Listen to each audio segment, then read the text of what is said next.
Hello students. आज के lecture में हम ट्वेल्थ क्लास का एक सेकंड चैप्टर जिसका नाम है इलेक्ट्रोकेमिस्ट्री। तो सेकंड चैप्टर इलेक्ट्रोकेमिस्ट्री के बारे में बात करने वाले हैं।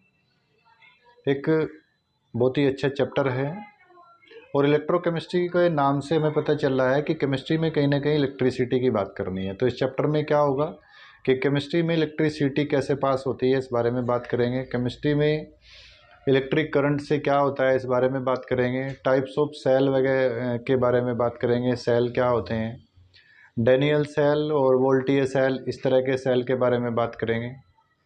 इस चैप्टर में सबसे पहला टॉपिक हमारा है इलेक्ट्रोकेमिकल सेल।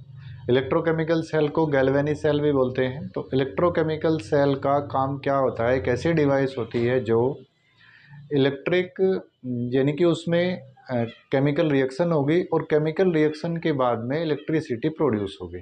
तो इलेक्ट्रोकेमिकल सेल में क्या होता है, यानी कि पहले उसमें केमिकल रिएक्शन होगी और केमिकल रिएक्शन से इलेक्ट्रिसिटी प्रोड्यूस होती है। तो हम स्टार्ट करते हैं अपना टॉपिक इलेक्ट्रोकेमिस्ट्री। इलेक्ट्रिसिटी केमिस्ट्री में कैसे होगी इस बारे में बात करते हैं। तो पहला टॉपिक है इलेक्ट्रोकेमिकल सेल। तो इलेक्ट्रोकेमिकल सेल क्या है कि एक ऐसी डिवाइस है जो कन्वर्ट करती है क्या, केमिकल एनर्जी को इलेक्ट्रिकल एनर्जी में कन्वर्ट करती है। तो क्या लिख दें, the device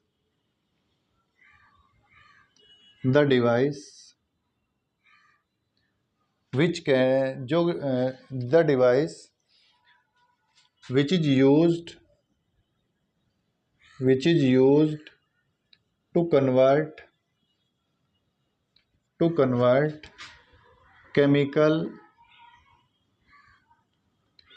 chemical energy to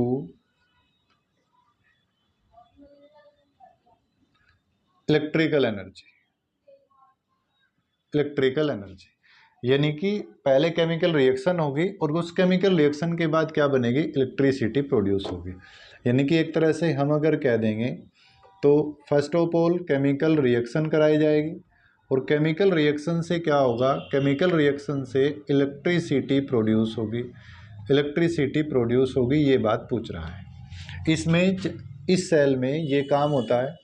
और एक सेल ऐसा होता है जिसमें क्या होगा, जिसमें पहले करंट दिया जाएगा, करंट के बाद क्या होगा, पहले इलेक्ट्रिसिटी दी जाएगी और उसमें यानी कि एक सेल हमारा जो सेकंड सेल है, एक सेल ऐसा भी होता है जिसमें क्या होगा, जिसमें इलेक्ट्रिकल एनर्जी जो होती है हमारी इलेक्ट्रिकल एनर्जी, उसको कन्वर्ट किया जाता है, इलेक्ट्रिकल एनर्जी को कन्वर्ट किया जाता है काय में, केमिकल एनर्जी में। तो ऐसा भी एक सेल है जो इलेक्ट्रिकल एनर्जी को केमिकल एनर्जी में सेल में कन्वर्ट करेगा, उसको बोलते हैं हम इलेक्ट्रोलाइटिक सेल। तो अभी हम जो बात कर रहे हैं वो किस टॉपिक पर बात कर रहे हैं, इलेक्ट्रोकेमिकल सेल के बारे में बात कर रहे हैं। तो इलेक्ट्रोकेमिकल सेल क्या है, एक इलेक्ट्रोकेमिकल सेल एक ऐसी डिवाइस है जो क्या करता है, जो केमिकल एनर्जी को इलेक्ट्रिकल एनर्जी में कन्वर्ट करता है। तो ये बात हमारी समझ में आ गई। अब हम एक सेल बना रहे हैं जिसको हम बोलते हैं डेनियल सेल। अब हम इसके बाद एक डेनियल सेल की बात करते हैं, डेनियल सेल का डायग्राम बनाते हैं। तो क्या होता है डेनियल सेल,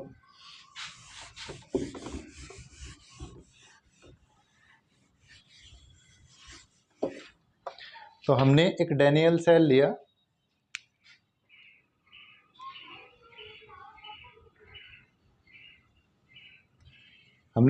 एक डेनियल सेल। डेनियल सेल का क्या प्रोसीजर होता है उस बारे में हम बात कर लेते हैं। डेनियल सेल का प्रोसीजर देखो, डेनियल सेल में एक,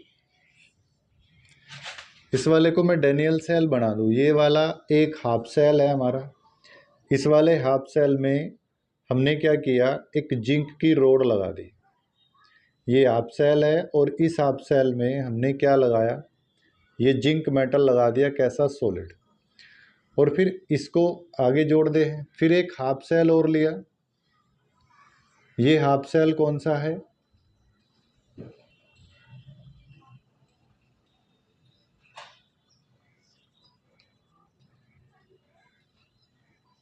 ये हाफ सेल हमारा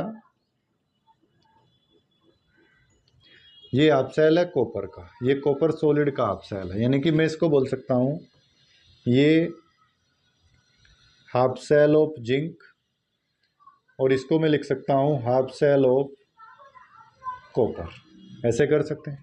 तो जिसकी हमने रोड ली, हमने उसी का ही सॉल्यूशन इसमें फिल करना है। अगर जिंक रोड जिंक की है तो सॉल्यूशन एक्वस सॉल्यूशन किसका लेना है, ZnSO4 का एक्वस सॉल्यूशन फिल करना है। कंसंट्रेशन कितनी होनी चाहिए, 1 मोल। ऐसे ही इस वाले में हमने क्या किया, कॉपर सल्फेट का सॉल्यूशन लिया, यानी कि कॉपर सल्फेट का एक्वस सॉल्यूशन लिया, और इसकी भी कंसंट्रेशन की अगर मैं बात करता हूँ तो कितनी होती है, 1 मोल। तो कंसंट्रेशन भी हमने देख करके लेनी है कि वह कितनी कंसंट्रेशन का लिया हुआ है। अभी अगर मैं सेल बनाया हुआ है तो इस सेल में कॉपर और जिंक की 2 रोड ली, और कॉपर और जिंक में जो जिंक वाली रोड होती है ये, इसको मैं बोलता हूँ यहाँ पर एनोड। कॉपर को क्या बोलते हैं, एनोड। लेकिन साइन कैसा होता है, प्लस का, एक यही है माइनस का। ये एक यही सेल ऐसा है जिसमें कैसा साइन होता है, माइनस का साइन होता है, किस पर, एनोड पर। और ये प्लस का, इस प्लस को मैं क्या लिख दूं, कैथोड। तो ये हमारे 2 इलेक्ट्रोड हो गए, एक को मुझे बोल दिया कैथोड और एक को बोल दिया एनोड। तो कैथोड हमारा मोस्टली नेगेटिव माइनस पोल को बोलते हैं और एनोड प्लस पोल को बोलते हैं। लेकिन यहाँ पर इस सेल में क्या है, इस सेल में थोड़ा सा चेंज है। क्या चीज़ है कि इसमें कैथोड को हमने क्या बोल दिया, प्लस वाला, और एनोड को क्या बोल दिया, माइनस वाला। तो ऐसा क्यों हुआ, ऐसा अभी बताएंगे जब रिएक्शन होगी। फिर ये सेल कंप्लीट नहीं हुआ तो इस सेल में हमने क्या लगाया, कंप्लीट करने के लिए इस सेल में लगाते हैं साल्ट ब्रिज। ये लगाया हमने एक साल्ट ब्रिज। इसमें यहाँ पर कॉटन फिल करते हैं और इसमें कुछ पेस्ट भरते हैं। एक तो इनर्ट इलेक्ट्रोलाइट का पेस्ट भरते हैं और एक इसमें अगार अगार भरते हैं। यानी कि इसमें 2 चीज़ें भरनी होती है। एक को तो हम बोलते हैं क्या, पहले इसका नाम लिख लेते हैं, इसका नाम है साल्ट ब्रिज। ये साल्ट ब्रिज है। इसमें कौन है, एक तो है अगार अगार, अगार अगार का पेस्ट है, और एक कौन है, इनर्ट इलेक्ट्रोलाइट्स, इनर्ट इलेक्ट्रोलाइट्स। ये 2 चीज़ें इसमें फिल कर रखी है, यानी कि इनर्ट इलेक्ट्रोलाइट फिल किया और अगार अगार का पेस्ट फिल किया है। अब क्या होता है, अब ये सेल हमारा कंप्लीट हो गया, ये हाफ सेल इधर हो गया, ये इधर हो गया। अब जैसे ही हमारे सेल में रिएक्शन होगी तो रिएक्शन होने के बाद क्या हुआ, यहाँ से हमने एक काम कर लिया कि इसमें सेल में रिएक्शन करा लेते हैं। तो सेल में कैसे रिएक्शन कराते हैं, तो इसमें कहीं मैं स्विच लगा लेता हूँ। सपोज यहाँ हमने क्या किया, एक स्विच लगा दिया, ये हो गया स्विच। अगर मैं इस स्विच को ऐसे क्लोज करता हूँ तो रिएक्शन होगी। अब रिएक्शन होने से क्या होगा कि जो जिंक है, ये जिंक ऐसे होगा, जिंक सॉलिड, और ये अपने इलेक्ट्रॉन को लूज करेगा, और लूज करके इन इलेक्ट्रॉन की डेंसिटी यहाँ पर हो जाएगी। देखिए इस रोड पर इलेक्ट्रॉन डेंसिटी ज़्यादा होगी, और जब इलेक्ट्रॉन डेंसिटी ज़्यादा होगी और नीचे कौन आना शुरू कर देगा, Zn2+। क्योंकि इलेक्ट्रॉन निकलेंगे तो इलेक्ट्रॉन निकल करके रोड की साइड जाएंगे, और रोड की साइड जाने के बाद ये ऊपर की ओर चलने लग जाएंगे। यहाँ पर इलेक्ट्रॉन डेंसिटी इस पर क्या हो गई, ज़्यादा हो गई। इसकी वजह से ये कैसा साइन आया इस पर, नेगेटिव। तो नेगेटिव साइन किसकी वजह से आता है, इलेक्ट्रॉन डेंसिटी ऑफ इस सॉल्यूशन के अंदर से जो इलेक्ट्रॉन, मेटल के अंदर से जो इलेक्ट्रॉन निकले, वो इलेक्ट्रॉन की डेंसिटी ज़्यादा होने की वजह से इसको क्या बोलते हैं, एनोड बोलते हैं। अब ये इलेक्ट्रॉन का फ्लो कैसे हो रहा है, इलेक्ट्रॉन का फ्लो ऐसे हो रहा है, और करंट कैसे चलेगा, करंट इसके जस्ट अपोजिट चलता है। क्योंकि करंट का फ्लो और इलेक्ट्रिसिटी का फ्लो दोनों का अपोजिट होता है। अगर करंट ऐसे चल रहा है तो वो उसके अपोजिट चलेगा। अगर वो राइट डायरेक्शन में चल रहा है इलेक्ट्रॉन, तो करंट कैसे चलेगा, लेफ्ट साइड में, तो वो अपोजिट डायरेक्शन में उसके चलेगा। तो ये बात हुई। अब हमने क्या किया, अब क्वेश्चन जो आता है, क्वेश्चन क्या आता है, क्वेश्चन ये पूछता है कि जी हमने जो एनोड पोर्शन है उस पर क्या हुआ। तो इसमें जो जिंक हाफ सेल है हमारा, एनोड वाला पोर्शन, तो एट एनोड वाला पोर्शन, उस एनोड में क्या क्या होता है, देखो उस एनोड में फर्स्ट क्या होगा, ऑक्सीडेशन होता है। ऑक्सीडेशन अकर्स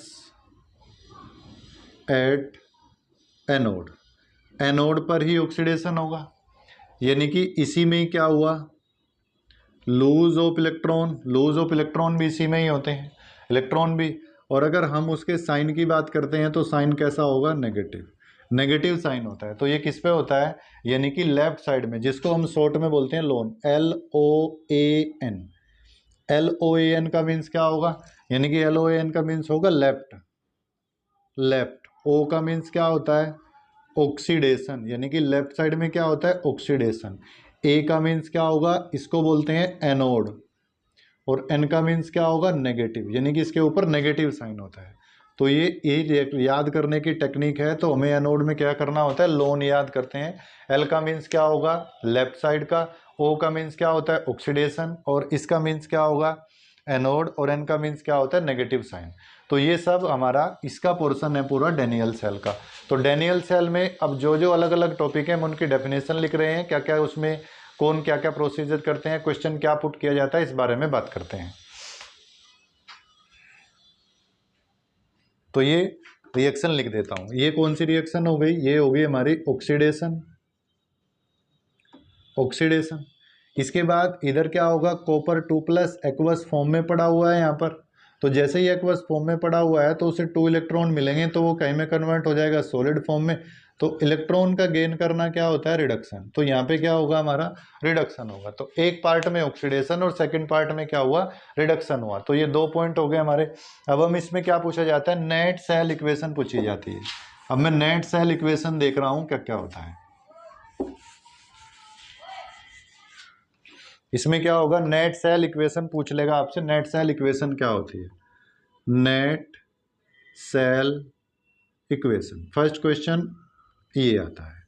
अब नेट सेल इक्वेशन का मीन्स है कि एक ऑक्सीडेशन है, एक रिडक्शन है।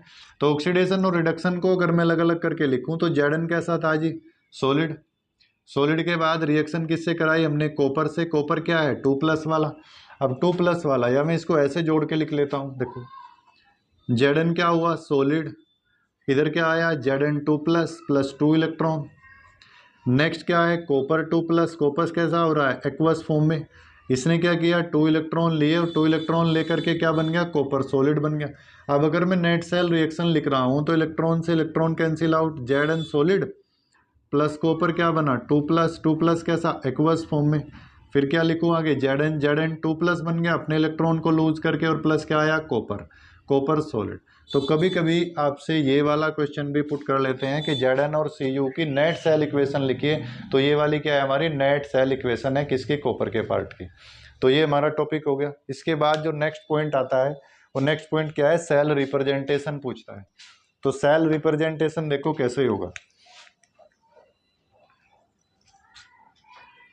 नेक्स्ट होता है सेल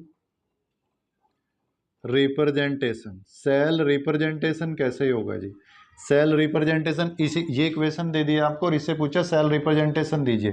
तो सेल रिप्रेजेंटेशन के लिए क्या करना है, Zn को लेंगे, इस वाले को, फिर एक डंडा खींचना है, यानी कि ये वाला, इसमें जिसमें इलेक्ट्रोड है। फिर Zn2+ को लेना, ये Zn2+ कैसा है, एक्वस। फिर साल्ट ब्रिज लगाना, ये वाला साल्ट ब्रिज होता है। फिर इसके बाद नेक्स्ट कॉपर लेना है, कॉपर 2+, और इसके बाद कौन ले लेंगे, कॉपर। तो ये क्या हो गया हमारा, ये हो गया सेल रिप्रेजेंटेशन। तो सेकंड क्वेश्चन आपसे पुट कर सकता है कि आप सेल रिप्रेजेंटेशन करिए, सेल का रिप्रेजेंटेशन कैसा होता है। और एक आता है सेल पोटेंशियल डिफरेंस। आपसे नेक्स्ट पॉइंट पूछता है, सेल पोटेंशियल डिफरेंस क्या होता है। तो नेक्स्ट करते हैं cell potential difference.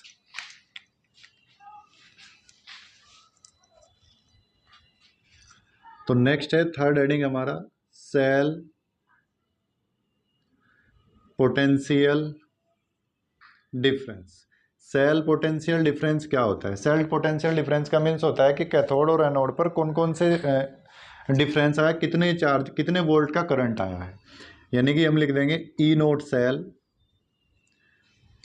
Cell equal to E naught reduction potential of cathode, RP reduction potential लेना है, minus E naught reduction potential of anode,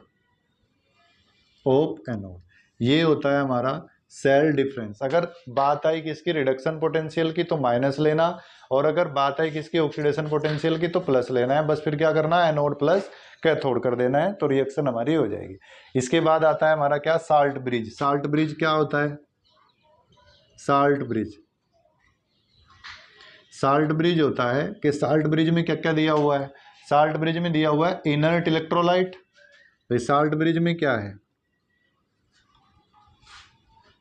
inert electrolytes एक तो इनर्ट इलेक्ट्रोलाइट्स है और क्या भरा हुआ है, इनर्ट इलेक्ट्रोलाइट्स हो गया, और एक क्या हुआ, इनर्ट इलेक्ट्रोलाइट्स, और एक क्या है, पेस्ट ऑफ पॉलीसेकेराइड्स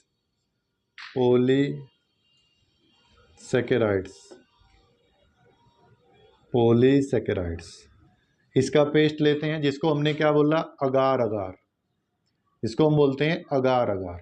तो ये दोनों चीजें उसमें फिल होती हैं, अगार अगार भी होता है और ये इलेक्ट्रोलाइट्स का ये भी होता है। अब इनर्ट इलेक्ट्रोलाइट्स क्या होता है, इनर्ट इलेक्ट्रोलाइट्स होता है कि जो आयन एक्सचेंज नहीं करता और केवल क्या करता है,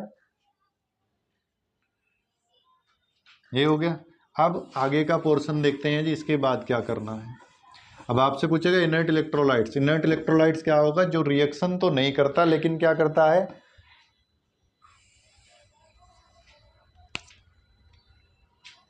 यानी कि हम लिख लें inert electrolytes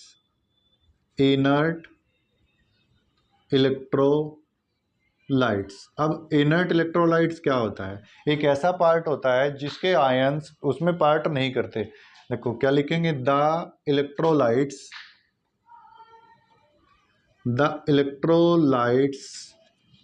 whose ions do not take part in किसमें, cell reaction, do not take part in cell reaction but maintain cell neutrality. क्या करता है, सेल की न्यूट्रलिटी को मेंटेन करता है, लेकिन उसके जो आयन हैं वो उसमें टेक पार्ट नहीं करते, केमिकल रिएक्शन में नहीं पार्टिसिपेट करेंगे, बस क्या करेंगे, केवल क्या करते हैं, केवल सेल, जो सेल पोटेंशियल है, जो सेल की इलेक्ट्रिसिटी है, उसको क्या करना है, उसको मेंटेन करना होता है। देखो ये लिखा क्या करता है कि electrolysis whose ions do not take part in cell reaction but maintain cell neutrality, cell neutral हो जाए, इससे कि आयंस ज़्यादा हो जाएं। देखो क्या होगा, इधर से Zn गया, Zn2+ चला गया यहाँ से, जब Zn2+ यहाँ आ गया इलेक्ट्रॉन जाने के बाद, तो Zn2+ की कंसंट्रेशन इंक्रीज होगी, तब कौन आएगा इधर से, KCl। अब KCl का अगर हमने सपोज KCl लिया हुआ है तो क्या करेंगे, Cl आएगा। अब वो Cl Zn से रिएक्शन करके ZnCl2 बना लेगा, तो ये क्या हो गया, न्यूट्रल हो गया। तो इसको बोलते हैं न्यूट्रल, इसको न्यूट्रल। अब KCl भी हमने कुछ जगह यूज नहीं कर सकते, ज़्यादातर तो यूज कर सकते हैं। KCl इज नॉट यूज कहाँ पे, जब वो कहीं का होगा, सिल्वर का होगा, लेड का होगा, टेल्यूरियम का होगा।